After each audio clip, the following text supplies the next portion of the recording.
senadores, lembrar porque hoje é um dia muito importante. Às 22 horas, nós vamos ter no estúdio da TV Bandeirantes o primeiro debate do segundo turno entre os candidatos à presidência da República, a candidata à reeleição Dilma Rousseff e o candidato à presidência, o senador Aécio Neves, PT e PSDB. Será um espaço democrático para que os eleitores possam comparar as propostas dos dois candidatos. A imprensa, nesse caso, será mediadora e uma importante prestadora de um serviço social, político e institucional relevante.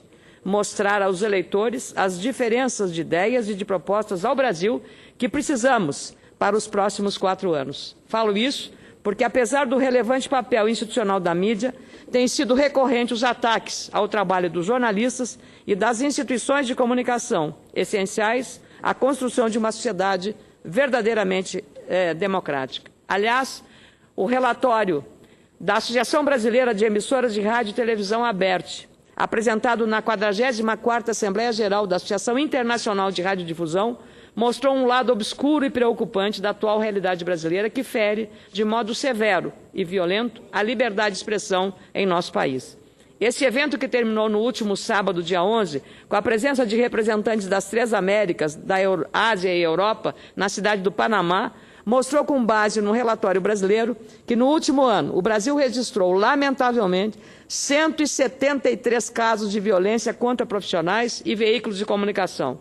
Foram agressões, ataques, ameaças, intimidações, censuras, condenações e até, o pior, a violência máxima, assassinatos.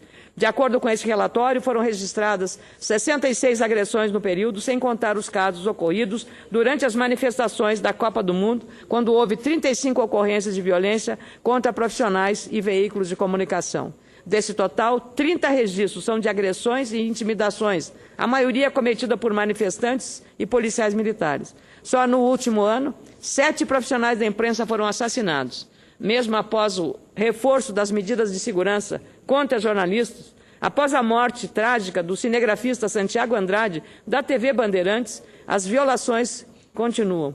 O número de ataques ao patrimônio de veículos de comunicação chegou a 15 no último ano, 5 vezes a mais do que no período anterior. Sedes de rádios e de jornais, além de automóveis, foram incendiados ou depredados. É lamentável, uma situação grave e preocupante. Não se pode perder de vista que, sem liberdade de expressão e sem atuação livre e responsável da imprensa, os retrocessos democráticos são inevitáveis. Por isso, a necessidade de permanente vigilância. Falo isso porque muitos desses condenáveis comportamentos também têm vigorado no atual momento político eleitoral, inclusive nas redes sociais, espaço que deveria ser livre para o debate respeitoso e as discussões das ideias. Alguns, munidos de revolta e descontentamento, criticam duramente, com excessivas e impiedosas agressões verbais, pessoas com visões políticas opostas ou diferentes. Não à toa circula na internet um movimento para tentar frear esses excessos no mundo digital, com os dizeres: é preciso amar se não houvesse eleições. Muitos internautas têm cobrado, sobretudo nas redes sociais, a livre expressão, a liberdade de ideias e o debate político construtivo e propositivo. Foi assim que nós conduzimos uma eleição no Rio Grande do Sul, no primeiro turno. E é assim que está sendo conduzida agora, no segundo turno, por José Ivo Sartori, do PMDB, que disputa o governo do nosso Estado, com o nosso apoio e, com toda a certeza, terá sucesso nesse grande desafio. Esse deve ser o espírito desse importante momento da democracia brasileira, que se estenderá até o próximo dia 26 de outubro, quando teremos no segundo turno para eleger o presidente da República e os governadores de 13 estados, mais o Distrito Federal.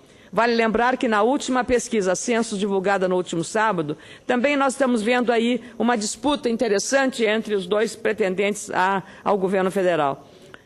Nós temos que examinar também, e por conta do que aconteceu em relação aos trabalhos dos institutos de pesquisa, a variedade e a diversidade de resultados não se conferindo com o que aconteceu de fato nas urnas. É preciso, portanto, que tenhamos, dentro desse processo, um trabalho sério, depois do segundo turno, para examinar aqui, nesta casa, todo o andamento das coisas que dizem respeito, primeiro, a assegurar total garantia da liberdade de expressão. Não se pode dizer que a imprensa no Brasil hoje é o maior partido de oposição, simplesmente pelo fato de estar exercendo o seu poder, o poder de criticar. Não podemos compactuar com esta posição, que eu penso é de um sectarismo atroz e que não ajuda a contribuir. A imprensa tem que ter a sua liberdade. Muitas coisas que a imprensa disse a meu respeito, nem sempre eu achava que aquilo estava correto. Mas jamais liguei para um jornalista para dizer isso não está certo. É o direito que cabe, e aí a responsabilidade de cada um de dizer a verdade.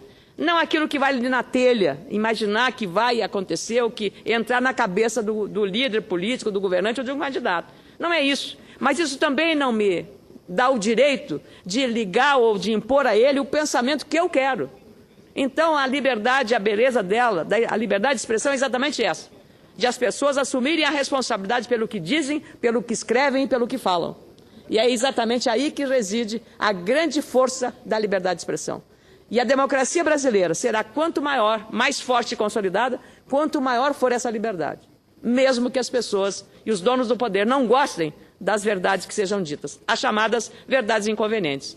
De meu lado, muitas vezes, achei injustas críticas, mas em nenhum momento liguei para reclamar. Porque é assim mesmo que se constrói a democracia. É dessa forma. E nós temos que aprender com as injustiças também, porque um dia a justiça será feita. E é nesse dia que nós vamos bater no peito e dizer: que bom, eu acredito na justiça, mas eu acredito, sobretudo, na liberdade. E é ela que tem que ser defendida com toda a força. Posso não concordar com nenhuma palavra do que o meu opositor diga, mas tenho que defender até a morte o direito de ele dizer sempre e de ele falar a verdade. Penso que esse é o maior compromisso que nós temos aqui nesta casa, a casa que representa não só a República, mas ela representa também, em grande medida, a população, a sociedade brasileira. E é muito bom estar aqui com parlamentares da qualidade dos que compõem o Senado Federal, de todos os partidos. Eu estou gratificada por conviver e aprender a cada dia, com cada um, uma experiência nova de vida. Mas a maior delas, o maior valor é poder estar aqui usando essa tribuna e defendendo as minhas ideias e os meus pontos de vista. Muito obrigada, senhor presidente.